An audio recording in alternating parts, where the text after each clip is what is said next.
अब शुरू होने जा रहा है देश का सबसे बड़ा मुकदमा, आपकी अदालत, रजत शर्मा के साथ।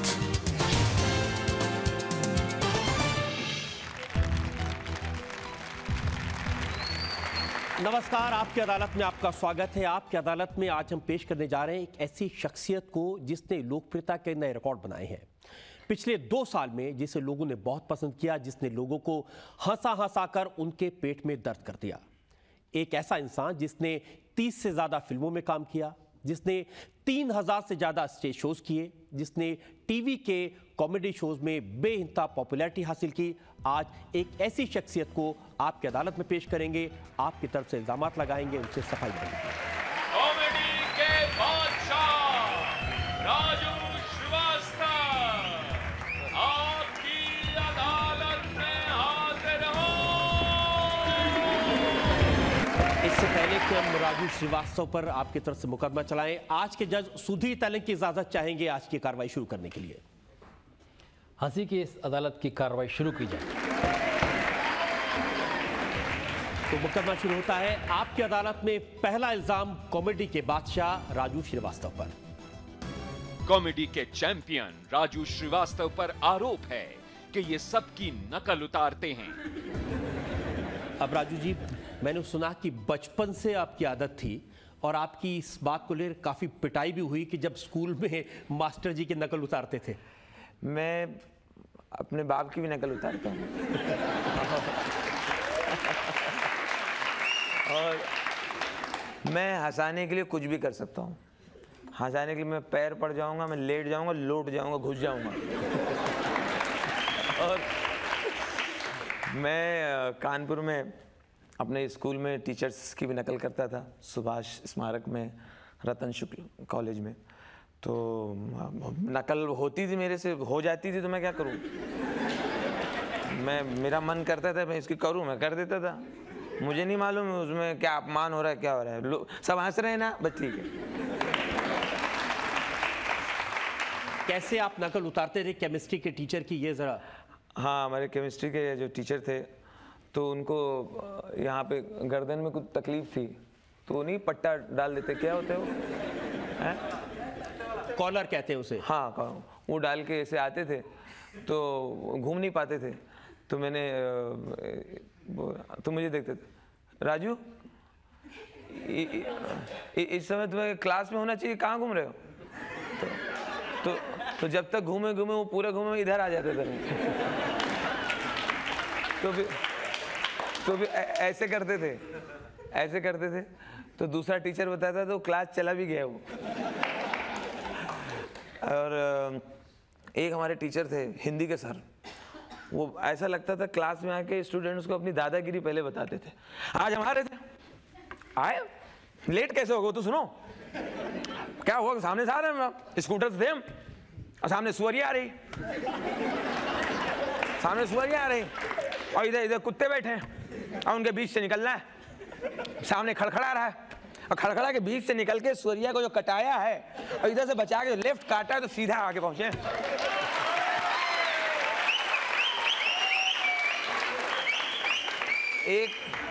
एक हमारे टीचर थे, वो उनको मैं ही पता नहीं पकड़ में आ जाता, ये ऊपर की बटन ये बंद करो। क्यों, तुम ये छाती खोल के हमें डरा रहे हो। नहीं चलो। और उस सबको कुछ ना कुछ उपनाम देते थे वो टीचर। तुम यहाँ आओ, गोबर के छोत। कुछ जाड़िया बैठा, बोले गोबर की छोत। कोई एकदम पतली कड़की लड़की खड़ी है, इधर है होम्योपैथी की शीशी।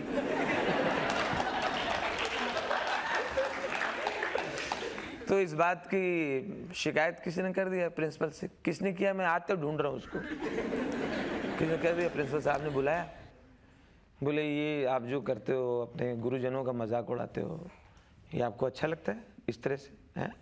आपको वो शिक्षा देते हैं, ये है, बताइए, हैं? ये जो आप करते हैं, आपको अच्छा लगता है, शोभा देता है? फिर मुझसे बोले क्या आप क्या करते हैं, केमिस्ट्री सर का क्या करते हैं, बताइए क्या कैसे करते। मैं बताया पूरा। तो उनको भी हंसी आ गई, बोलते हैं जाओ अपने क्लास में जाओ, चलो।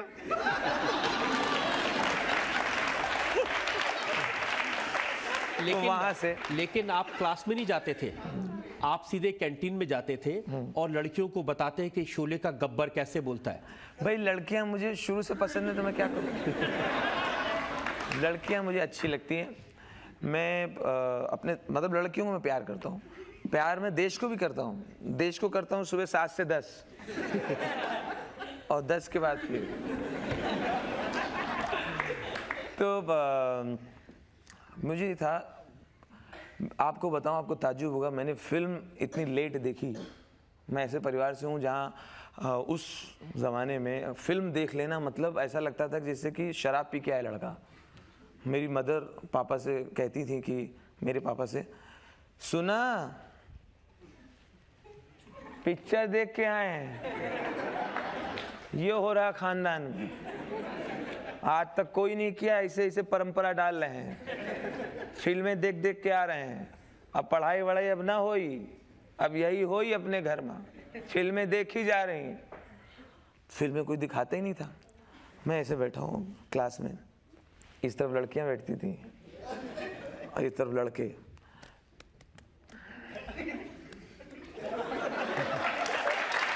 ऐसे चलता था। अब मैं बड़ा इन्फेक्टिव हो मुझे कि यार कौन सी ऐसी चीज़ है घर वाले मुझे नहीं दिखा रहे हैं और सब देख देख के आ रहे हैं। एक लड़का मेरे क्लास में, कोई नाम उसका याद है, संतोष, वो शोले देखा है होगा, वो बेल्ट निकाले, क्लास में घुसते ही बेल्ट निकाला और यहाँ से वहाँ घूम रहा है। कितने आदमी थे वो और सब लड़कियाँ खुश। ए संतोष फिर से करो ना, फिर से करो ना संतोष, ए संतोष फिर से करो ना। हाय कितना अच्छा करता है, कितना सेम सेम कर रहा है, सेम टू सेम, फिर से करो ना। तो मुझे उस लड़के से टेंशन हो कि यार ये क्या ऐसा करता है, सब लड़कियां इससे बात करती हैं, तो मैं उस लड़के को ऐसे देखूं और लड़कियों को उछलते हुए देखूं ऐसे। एक दिन मैंने उससे पूछा, ये क्या देख के आ गए तुम, ये क्या चीज़ है जो मुझे नहीं पता। बोले तुम घर से आते हो साइकिल से? हमने कहा हाँ। रास्ते में बड़ी सी बिल्डिंग पड़ती है? हाँ। खूब साइकिलें खड़ी वहाँ पे? हमें हाँ भीड़ भी होती है। वो कोई ऑफिस है? बोले वही तो है, सिनेमा हॉल। मैंने कहा अच्छा, तो वहाँ दिखाते हैं? अच्छा, क्या होता है मतलब अंदर करते हैं आके लोग बेल्ट लेके ऐसे घूमते हैं वहाँ? फिल्म होती, पर्दा होता है वहाँ, पागल कुछ पता ही नहीं है। पर्दा होता है बड़ा सा, वहाँ बैठो जो करो बेल्ट लेके, ये दो क्या यार ये कमाल की जगह। हमने उसमें मज़ा आता है कि नहीं? बोला हाँ अरे बहुत मज़ा आता है। पैसे जोड़ के फिर वो शोले फिल्म देखी और फिर दूसरे दिन जब मैं घुसा हूँ क्लास में, गब्बर सिंह अपने आदमी उसका दे हथियार फेंकते, अगर किसी ने हिलने की कोशिश की तो भूंज के रख दूंगा।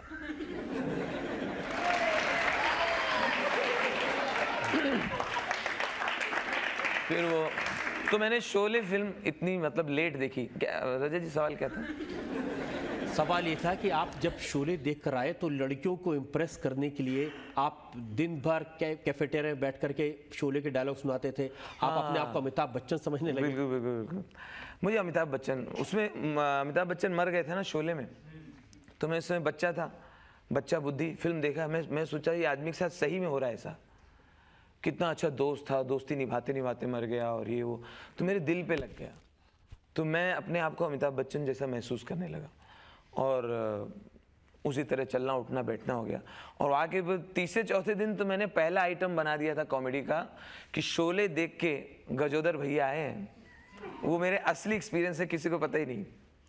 शोले देख के आए और शोले की स्टोरी सुना रहे हैं। वो मैं सुनाता था अपने कैंटीन में लड़कियों को, ख़ास तौर से कि मुझे भाई कोई दोस्ती नहीं करती थी मुझसे। मुझे लगे यार ये लड़की होती तो अच्छी चीज़ है, फिर मेरे साथ ना बैठती हैं ना बात करती हैं और अच्छी भी लगती हैं। मेरा ही प्रॉब्लम है, मुझे अच्छी लगती थी बहुत। ये शुरू था बचपन से, क्योंकि पैदा ही मैं लेडीज़ वार्ड में हुआ। अब मैं वो आइटम सुनाता था कि एक भैया देख के आया, शोले में समझा है मिश्रा, शोले बहुत बढ़िया दिखा है। ए यादव संगठा बैठो, ए पुत्तन बैठो शोले देखा, शोले में का दिखाया दोस्त, अरे बड़ा खूबसूरत छोकरी दिखाया, बसंती नाम थे रे, समझे। अब बसंती घोड़ा बैठी, घोड़ा दौड़ा है, गट गट गट गट गट गट घोड़ा दौड़ा रहे, घोड़ा दौड़ा रहे। अरे हम घबरा गए, हम कहीं घोड़ा निकल के कहीं कुर्सी में ना आ जाए। तो हमारे बगल में चाचा बैठे रहे, कहीं बैठो ही सनीमा है। अरे हमका तोका मालूम सनीमा, हमका मालूम सनीमा, घोड़वा तो नहीं मालूम सनीमा।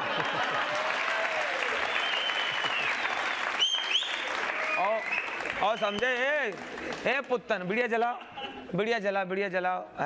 बैठे, ए भौजी, हाँ गुड़ुआ का शरबत बना दो। शोले का कहानी सुना रहे हैं। ओमा का रहा भैया, शोले में दिखाया, समझे, का रहा धर्मेंद्र रहा, अच्छा बॉडी बनाया रहा, ऐसा दंड पेलू बॉडी रहा। तो धर्मेंद्र ऐसा रस्सी बांध देता, गब्बरवा ससुरा बहुत कुत्तागिरी काम किया शोले का। एक गब्बरवा मिल जाए तो ससुरा के टांग पे टांग धर के चीर दे। तो ऐसे बांध दिया रहा, धर्मेंद्र को ऐसा बांध दिया है। और क्या कहता है हीरोइन से, नाचो नाचो नाचो, जब तक तुहार गोड़ चली एक जिंदगी रही, तुहार गोड़ रुकी ई बंदूकिया गचगचाक कनपटी में गचगचाक दाब दे। हैं तो हीरो कहे नाचना नहीं बसंती, तुहार मर्द बोल रहा हूँ। बसंती नाचना नहीं, सब कुकुर लोग है। बसंती नाचना नहीं, हम 3-4 बार तो बर्दाश्त किए, हमका कहा नहीं नाचना। ये देखो टिकट लिया है, और जैसे टिकट दिखाया वैसे नाच शुरू। तो हम चले, हम समझ गए सिनेमा हॉल में हमारा बहुत चलता है। और कहा रहा, समझे, ननकऊ शोले में एक हीरो और रहे, बच्चनवा जो रहे शोले के अंदर, विधवा पे लाइन मारता। वो बत्ती बुझाते रहे, वो बाजा बजाते रहे। हम कहा लगे रहो, हम सब उत्तर प्रदेश बिहार वाले तोहरे साथ।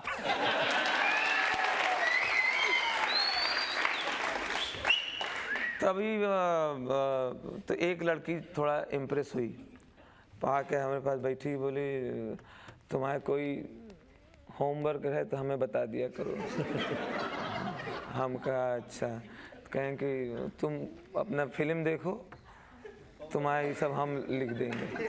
तो हम सोचे पट गई, हम अंदर हमने दोस्तों को बोल भी दिया कि हमारा काम हो गया, जिसके लिए एडमिशन लिया था। तो बाद में ससुरा जो है, वो हमारे क्लास में कोई था, वो कार वाला, वो कार से आता था, कार लेके आवे जाए, फिर उन्हें इनके साथ जाए, वही अपना जो है फिर उनके साथ जम गया, उनका अपना वही नहाना धोना उनका। राजू जी, लगता है आपने हर इल्जाम से, हर सवाल से बचने का रास्ता ढूंढ लिया है। आपकी अदालत में राजू श्रीवास्तव पर जनता का मुकदमा जारी रहेगा एक ब्रेक के बाद। आपकी अदालत में आज मौजूद है वो इंसान जिसने लोगों को हंसा कर उनके पेट में दर्द कर दिया।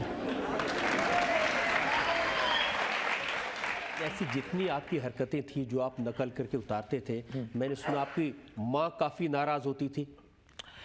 अब देखिए, मैं बात बता रहा हूँ 30 साल पहले, इस प्रोग्राम से मेरी उम्र भी लोगों को पता चल जाएगी। 30 साल पहले, अब यूपी के कानपुर में, अब मेरी मदर गांव की, उन्नाव ज़िला बीघापुर की, अब वो फिल्म लाइन को समझती थी कोई नाचने गाने वाली लाइन। और पहले था भी, पहले हमारे हीरोइनें जो है काफ़ी कोठों से आती थी और इसको जोकरई समझते थे, भांड लोग, हंसी मजाक करना। अच्छा, कानपुर में नौटंकी का एक मोहल्ला है, वहाँ सब नौटंकी वाले रहते हैं, असली नौटंकी करने वाले, है ना। वहाँ रेलवे क्या 1 नंबर प्लेटफॉर्म की तरफ, वहाँ पे एक पूरी गली है नौटंकी वालों। तो वो लोग रिक्शे से हमारे दरवाजे से निकलते थे, नौटंकी वाले असली में। तो वही मदर देखती थी तो सोचती थी ऐसे इन्हीं लोग साथ ही कहीं घूम रहा है। तो कहीं अब ये देखो हमारे घर में कायस्थ का लड़का, श्रीवास्तव लड़का, और नाच गवे में पता नहीं नचीने के साथ कहाँ घूमत है, कहाँ आधी रात लेट आवत है। और तो फिर उन्होंने क्या किया, जैसे रात को आए तो मैं बेल नहीं मारता था कि पता चल जाएगा मैं कितने बजे आया हूँ। तो अपने नीचे जैसे हाथ ऐसे घुसड़ के खड़क करके सड़क करके निकाल लिया। हाँ, तो एक दो बार जगह कहते थे खाना दो, बोले वहीं नहीं खा के हो जो बहुत वहाँ तुम पहाड़ तोड़ के आए हो। वो लोग खाना नहीं दिए हैं, बहुत कलेक्टरगिरी करके आए हो जो तुमका हम रोटी पका पका के दे, हमारा कलेजा खा ले हो।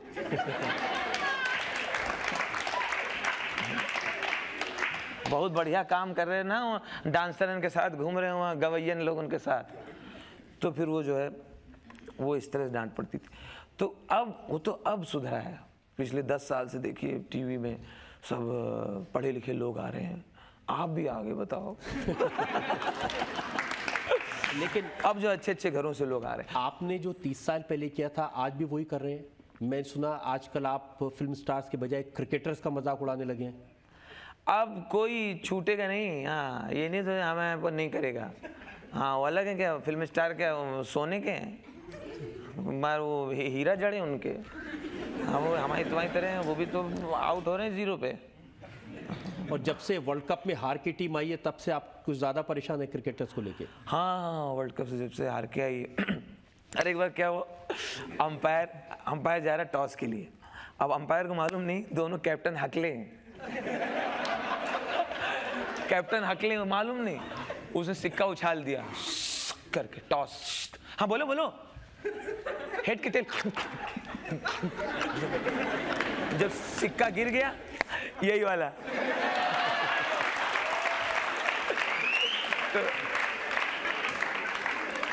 तो वो। और पता है हम लोग वर्ल्ड कप में श्रीलंका से क्यों हारे? श्रीलंका से हारे बजरंग बली की वजह से। भगवान बजरंग बली, उनकी वजह से हारे हम लोग। बजरंग बली कहाँ से आ गया? ये जब लंका दहन करने गए थे तो ठीक ठाक से पूरा जला के काहे नहीं आए। उसी में से 7-8 बच गए। उनके लौंडों का लौंडा है ये मलिंगा।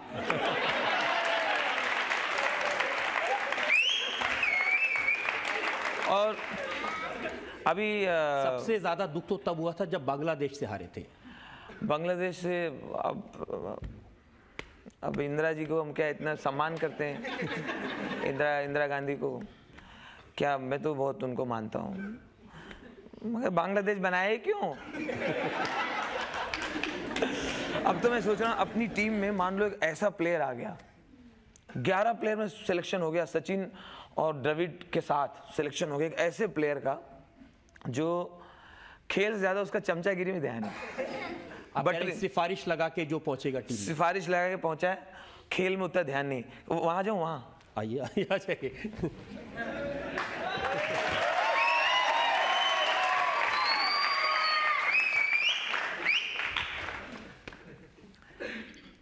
अब ये प्लेयर आ गया टीम में, खेल पे ध्यान नहीं, चमचागिरी पे ज्यादा ध्यान है कि ताकि टीम में बना रहूं। अब देखिए फील्डिंग लगी हुई है, द्रविड़ सब खड़े हैं, धोनी सब खड़े हैं वहां, ये सब।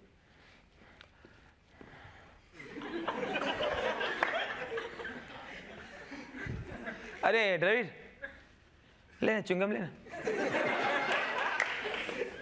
और धोनी बिस्किट लाओ। हाँ कुछ खाएगा? चल ठीक है। फिर अचानक आके बोलेगा, अरे द्रविड़ यार मैं बाउंड्री लाइन पे नहीं लगूंगा यार, बाउंड्री लाइन से हटाओ यार, मुझे हटाओ और कहीं लगाओ। बोले क्या हुआ? वो यार उधर बाउंड्री लाइन पे टीम का सिलेक्टर बैठा हुआ है, बार बार मुझे कंकड़ मार मार के बोल रहा है मेरे पैसे क्या हुआ, मेरे पैसे क्या हुआ।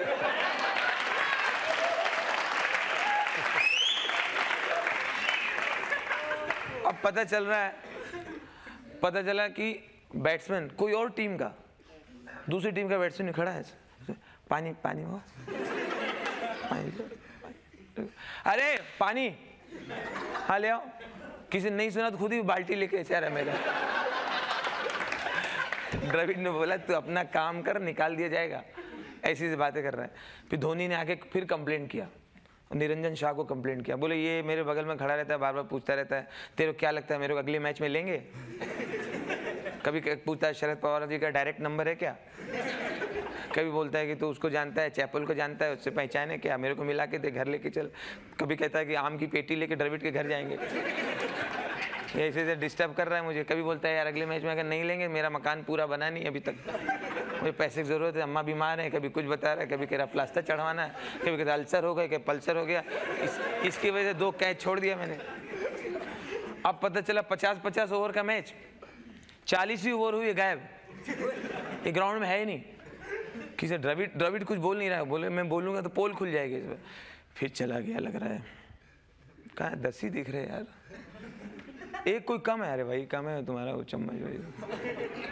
बाद में जैसे 50 ओवर हुए, टीम आई अंदर, ड्रेसिंग रूम में आई, तुम कहाँ थे, 20 में से भाग गए, कोई तरीका है क्या? द्रविड़ भाई हमने आपके लिए खाना लगा दिया, बढ़िया बढ़िया खाना वाना तैयार कर दिया सब पूरा। और क्या आप बाद में आते हो, आपको पीस मिलते नहीं चिकन के, बिरयानी यानी बढ़िया, बड़े बड़े हड्डा चूसने,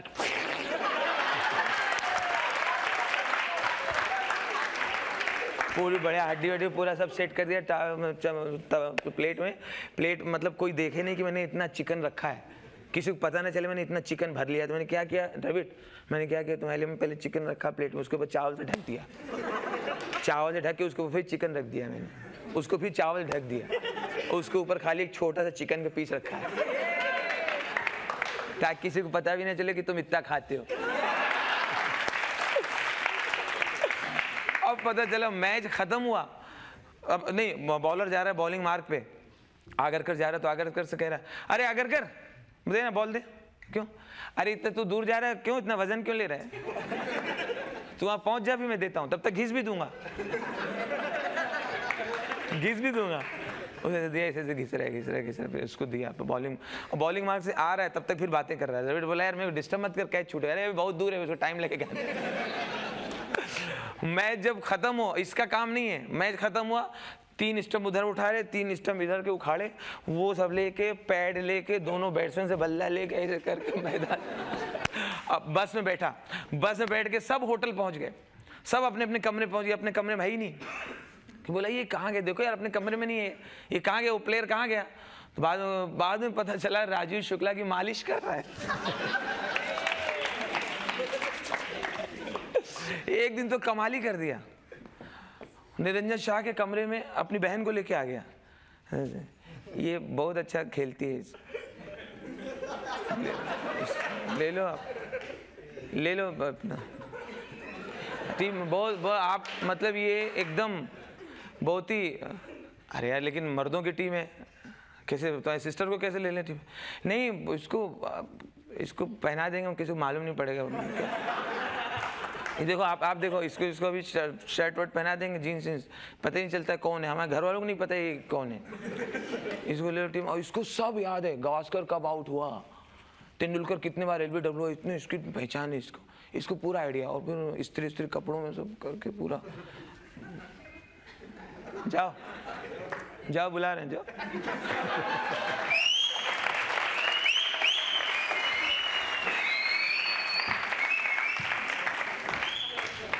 फिर आज आप ये बता रहे हैं कि इंडियन क्रिकेट टीम क्यों हारते है, सिफारशी प्लेयर पहुंच जाते हैं, सिफारशी प्लेयर पहुंच जाते हैं, मैं उनको दंडवत करता हूँ, प्रणाम करता हूँ।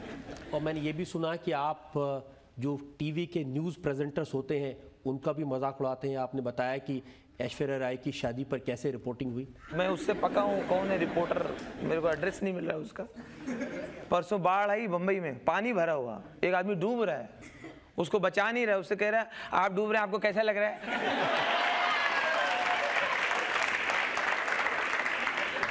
उसकी जगह मैं होता, मैं बोलता मुझे निकाल, मैं जूता लेके बताऊं तू कैसा लग रहा है।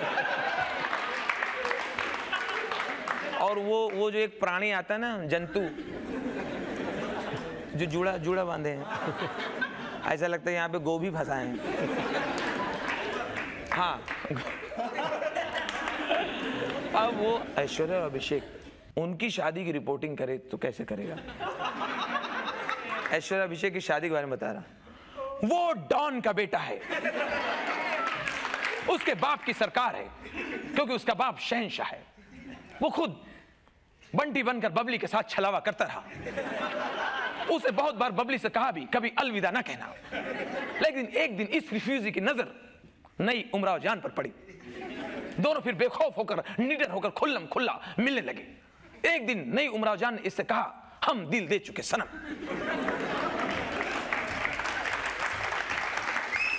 टीवी छोड़ के कहीं मत जाइएगा क्योंकि फेरे अभी बाकी।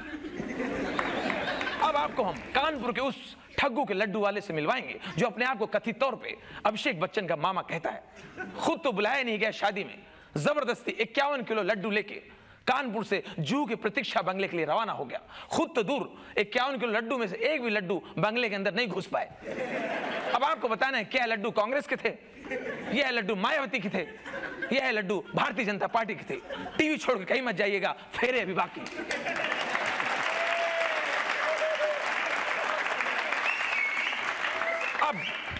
अब जो हम आपके सामने खुलासा करने जा रहे हैं, ये सुन के आपके रोंगटे भी खड़े हो जाएंगे और आप खुद भी। 20 अप्रैल 2007 का आखिर वो दिन आ गया जब इस जोड़े ने बेखौफ होकर पूरी दुनिया के मीडिया के सामने खुल्लम खुला सबके सामने ब्याह रचा डाला। और शादी के बाद रात के तीसरे पहर बच्चन परिवार पूरी मीडिया की आंखों में धूल झोंकता हुआ रात के तीसरे पहर कब तिरुपति चला गया अमर सिंह के अलावा भगवान को भी नहीं पता।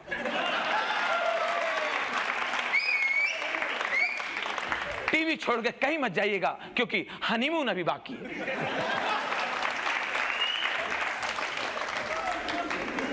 आप हनीमून पर पहुंचे, इस पहले एक ब्रेक हमें लेना है और इल्जामात की लिस्ट बहुत लंबी मेरे पास में है। ये ब्रेक शुरू किसने किया है? तो ले लो एक ब्रेक ले लो। और ब्रेक के बाद राजू श्रीवास्तव पर जनता के मुकदमे का एक और दौर। आपकी अदालत में आज हम जनता की तरफ से मुकदमा चला रहे हैं, सवाल पूछ रहे हैं, इल्जाम लगा रहे हैं कॉमेडी के बादशाह राजू श्रीवास्तव पर। आपकी अदालत में अगला इल्जाम। कॉमेडी के बादशाह राजू श्रीवास्तव पर इल्जाम है कि ये अमिताभ बच्चन से ऑब्सेस्ड हैं। राजू जी, ये तो आपने बताया कि किस तरह से अमिताभ बच्चन की नकल करते करते आप पहुंच गए कॉलेज में, लेकिन उसके बावजूद जब आप मुंबई पहुंचे तो अपने आप को आपने बिल्कुल अमिताभ बच्चन का अवतार समझ लिया। देखिए, मैं बहुत छोटा था जब अमिताभ बच्चन का असर मेरे ऊपर हुआ, तो बच्चा बुद्धि थी, तो मैं उनको अपना आइडियल बना लिया। और खैर बड़ा होने के बाद भी अभी भी मुझे ये कहने में संकोच नहीं, अभी भी मेरे वो आइडियल हैं और रहेंगे। तो जब बॉम्बे आया, भूखा प्यासा, इधर उधर काम नहीं मिल रहा है, जॉब नहीं मिल रहा है, नौकरी नहीं मिल रही, तो मैंने किसी म्यूज़िक पार्टी वाले ऑर्केस्ट्रा वाले को बताया कि मैं अमिताभ के डायलॉग सुना सकता हूँ, आप दीवार का बोलो, शोले का बोलो, मुकद्दर सिकंदर, अग्निपथ जो बोलो। तो उसने सुना तो उसको लगा हाँ यार, इसको अपनी टीम में रखते हैं। जो मोहल्ले वाली ऑर्केस्ट्रा होती छोटी छोटी गली मोहल्ले में जो होती, तो उसने रख लिया। तो उनकी आवाज़ से इम्प्रेस होकर रखा, क्योंकि उस समय अमिताभ की मिमिक्री करने वाले लोग नहीं थे। लोग देवानंद की बहुत करते थे, दिलीप कुमार की करते थे, शत्रुघ्न सिन्हा, ओम प्रकाश, ये चलन था मिमिक्री का। अमिताभ बच्चन कोई नहीं करता था। तो वो मैंने सुनाया और इस तरह से उन्होंने मुझे ले लिया। और मुझे क्या सुनाया वो ज़रा आप लोगों को बता दीजिए कि क्या सुनाकर आपने इम्तिहान पास किया। अमित जी का तो मैं ऑडियंस को ही बोलता था वो टाइम पे कि आप कोई भी डायलॉग आप फरमाइश करो, मैं सुनाऊंगा। तो आ रहा हूँ मैं आपकी बात पे। तो वो फिर इस तरह से अमित जी की आवाज़ के ज़रिए मुझे खाना मिला, रोटी मिली। उसने मुझे पहली बार 50 रुपये दिए, दूसरी बार उसने 75 रुपीज़ दिए, और फिर 100 रुपये तो मुझे 2 साल तक देता रहा। तो इस तरह से मुझे बम्बई में जमाने में और रोज़ी रोटी की शुरुआत करने में बच्चन साहब का इस तरह से हाथ रहा, जो मैं अभी भी वो बात मेरे अंदर है, मैं फील करता हूँ। वो तो बाद में भी मुझे जैसे जैसे मैं बड़ा हुआ मेरी समझ में आया कि ऐसे किसी एक की नकल करते रहेंगे तो लोग बोर हो जाएंगे और कहेंगे कि अरे यार ये तो वही करता है, हर बार खाली अमिताभ करता है, उनकी नकल करता है। तो फिर मैंने अपने राजू श्रीवास्तव को निकाला अंदर से। फिर ये गजोधर बन गया आइटम, फिर मनोहर बनाया, फिर संगठा, फिर मिश्रा, फिर मैं रेलवे की बातें बतानी शुरू की, फिर एयरलाइंस मुझे जाने को मिलने लगा तो एयर हॉस्टेस के भी शुरू किया। फिर क्रिकेटर्स पे गया। क्रिकेट का मुझे बहुत शौक रहा कानपुर में। जिस दिन गावस्कर से हाथ मिलाया था 2 दिन हाथ ही नहीं धोया था। और जब आपकी अमिताभ बच्चन से मुलाकात हुई? टीनू आनंद को मैंने रिक्वेस्ट किया और उसकी शूटिंग चल रही थी मैं आज़ाद हूँ फिल्म की। तो टीनू आनंद से कई बार गया, फॉलो किया, उसे गिड़गिड़ाया। मैं बोला कि मैं बहुत उनका फ़ैन हुई हो। तो टीनू जी ने मेरे अमित जी से कहा कि अरे अमित, ये राजू श्रीवास्तव बहुत अच्छी कॉपी आपकी करता है और ये मिलने के लिए कई दिनों से आ रहा है। तो अमिताभ बच्चन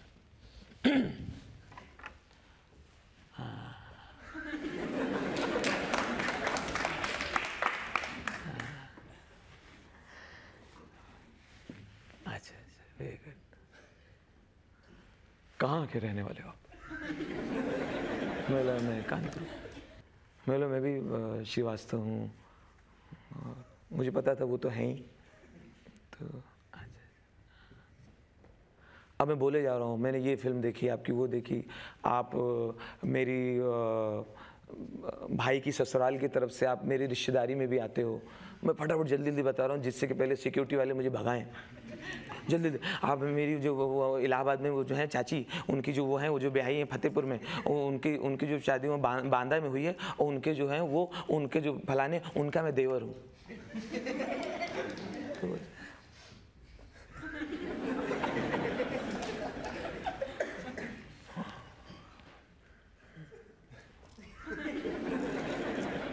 तो उनके देखने से अब मुझे समझ में आ रहा था कि मुझे देख जरूर रहे थे लेकिन सुन नहीं रहे थे। वो अपना डायलॉग याद कर रहे थे और अचानक बोले, हाँ भैया चलिए शूटिंग शुरू करते हैं। हाँ जी शबाना जी आइए, चलिए क्या सीन है, क्या शॉट है। वो अपने काम पे चले गए। अचानक इतने सिक्योरिटी वाले आए, वॉचमैन लोग, हो गया तुम्हारा, आओ इधर।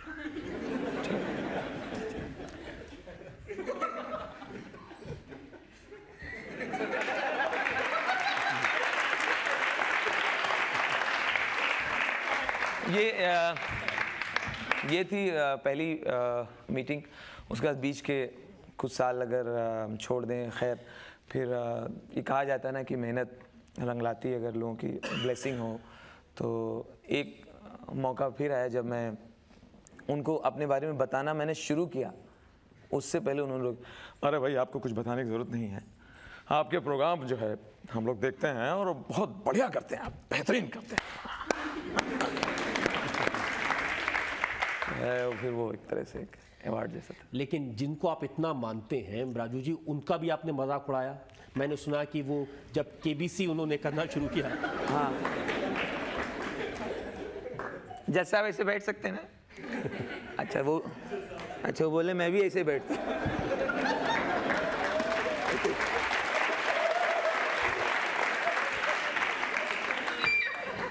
इल्ज़ाम जो है ये मजाक उड़ाने का, फिर मैं जिनकी मजाक उड़ानी है वो आदमी कहाँ से लाऊं? तो जो मशहूर हैं, जो देखो जो पॉपुलर हैं, जो मुझे पसंद है। केबीसी में मजाक उड़ाया था, ये जरा बता दीजिए लोगों को। केबीसी पिछले दिनों कौन बने करोड़पति इतना मशहूर हो गया था 4-5 साल पहले कि ट्रैफिक खाली हो जाता, तो हर आदमी कौन बने करोड़पति देखता था, जबकि उसको मालूम है कि सवाल कोई पूछ रहा है और इनाम किसी को मिल रहा है, तभी लोग ऐसे देखते कि मतलब किसी और को जीतते देखते थे, फिर भी लोग देखते थे। तो इसका असर मैंने अस्पतालों में देखा। डॉक्टर लोग भी, एक डॉक्टर इंजेक्शन दे रहा है मरीज को, इंजेक्शन देते देते बोला, दादा लाइफलाइन का इस्तेमाल कर ली। मरीज लेटे लेटे, are you sure, confident. Doctor ने उसके कान में बोल दिया 50-50। वो वहीं लॉक हो गया। अभी मैं कहता था अगर ये प्रोग्राम अमिताभ बच्चन मेरे हिसाब से पेश करें तो कैसे पेश करेंगे?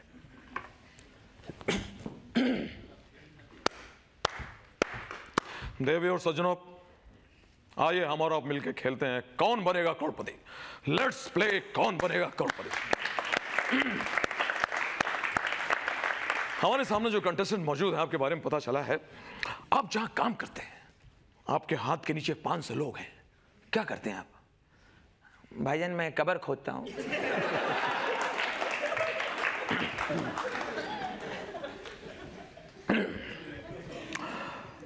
1000 रुपए के लिए पहला सवाल ये रहा, इन चारों कंपनियों में से मेरी कंपनी कौन सी है? ऑप्शंस: ए बीपीएल, बी वीडियोकॉन, सी एबीसीएल या डी हिंदुस्तान लीवर। इनमें से मेरी कंपनी कौन सी है? आपकी कंपनी बोले तो आपकी एबीसीएल। ओके, तो एबीसीएल को ताला लगा दें? लगाने की क्या जरूरत है, 8 साल से तो बंद है।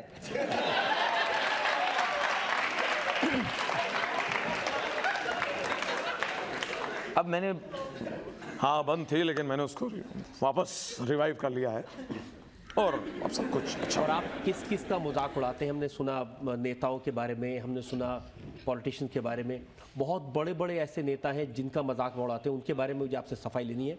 हम एक ब्रेक के रुकेंगे और ब्रेक के बाद राजू श्रीवास्तव से पूछेंगे उन नेताओं के बारे में जिनका मजाक उड़ाते हैं।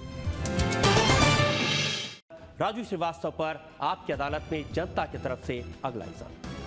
लाफ्टर चैंपियन राजू श्रीवास्तव पर इल्जाम है कि ये हर किसी का मजाक उड़ाते हैं। राजू जी, आपने बताया अमिताभ बच्चन के बारे में, फिल्म स्टार्स के बारे में, लेकिन बड़े बड़े नेताओं का, लालू यादव आपके फेवरेट है, उनका बहुत मजाक उड़ाते हैं। लालू जी के तो मैं बहुत फ़ैन हूँ। और पहले तो मैंने तारीफ़ की, हमने कहा देखिए रेलवे को प्रॉफिट में लेके आ गए।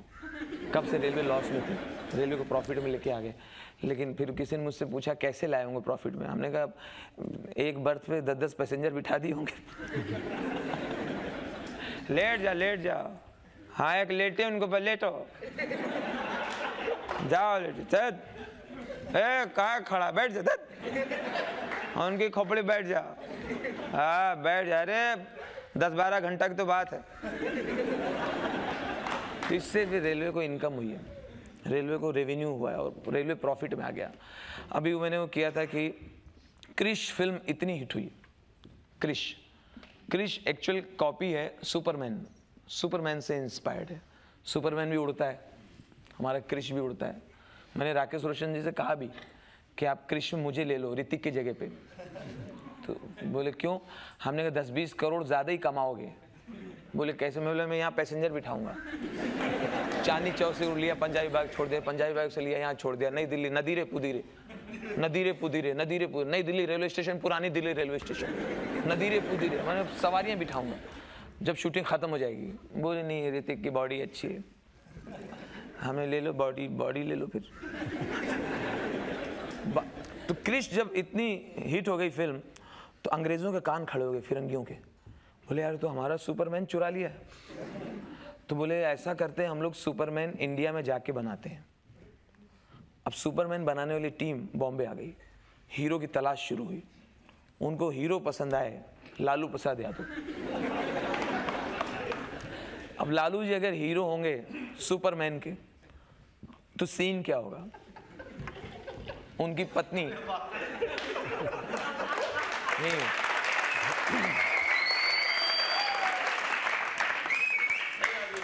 उनकी पत्नी, पहले सीन में उनकी पत्नी बोली, ए जी सुनिए, ये बिहाने बिहाने नीला कपड़वा पहन के कहाँ उड़ते रहते हैं? ऊपरे से लाल चड्ढिया पहन लिए हैं। ये लाल चड्ढिया कितना चमकता है, खुद उड़ते रहते हैं, सब गैया भैंसिया ऊपर देखती हैं, सोचती हैं कब साहब उतरेंगे और चारा देंगे। और जब से सुपरमैन बने दरवाजे से कहाँ नहीं निकलते हैं, छत फोड़ के उड़ रहा है। लालू जी बोले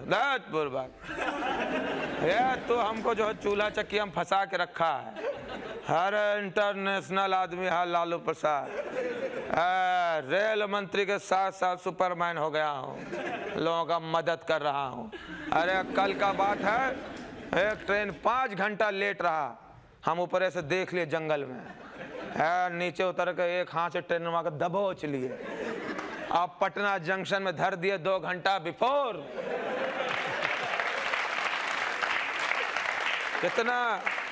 कितना वाहवाही हमरा हो रहा है, वाहवाही सुने हैं और बाद में पब्लिक कितना गरिया है उन्हें सुने हैं। ट्रेनवा जावत रहा कलकत्ता, धर दिए पटना में।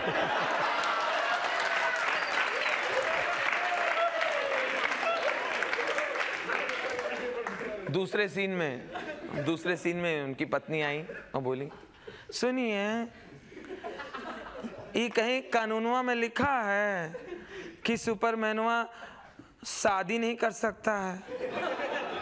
काहे अकेले उड़ते हैं? शादी किए हैं, कोई चोरी किए हैं, काहे नहीं हमें लेकर उड़ते हैं? जोरे से उड़िए, ऊपर से बिहरवा दिखाइए। ठीक है, जाओ जाओ, जो है धोती उतार दो। अरे जीन्स पैंट पहन लो, ऊपर हवा में धोती नहीं चलता है।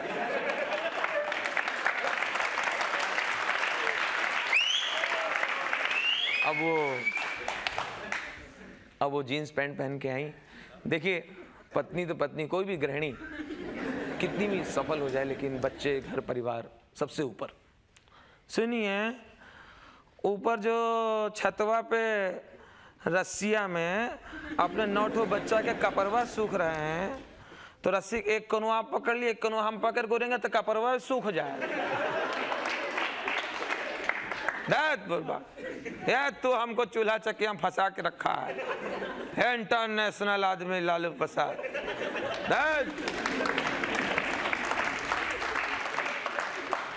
अब दोनों लोग उड़ रहे हैं। अब पीछे चलो, पीछे चलो। पीछे क्यों? अब पीछे जाएंगे तभी तो स्टार्ट मिलेगा। अब पीछे, हाथवा पकड़ो।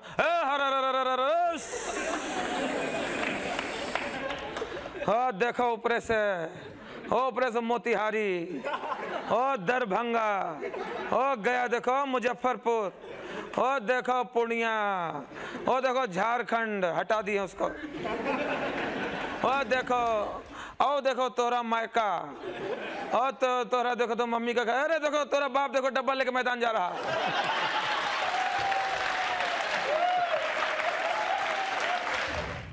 आपकी अदालत में आज हमने इल्जाम लगाए, सवाल पूछे राजू श्रीवास्तव से, लेकिन राजू श्रीवास्तव पर जनता के इल्जामात और सवालात के फहरिस्त इतनी लंबे हैं, आपकी अदालत में राजू श्रीवास्तव पर यह मुकदमा अगले हफ्ते भी जारी रहेगा।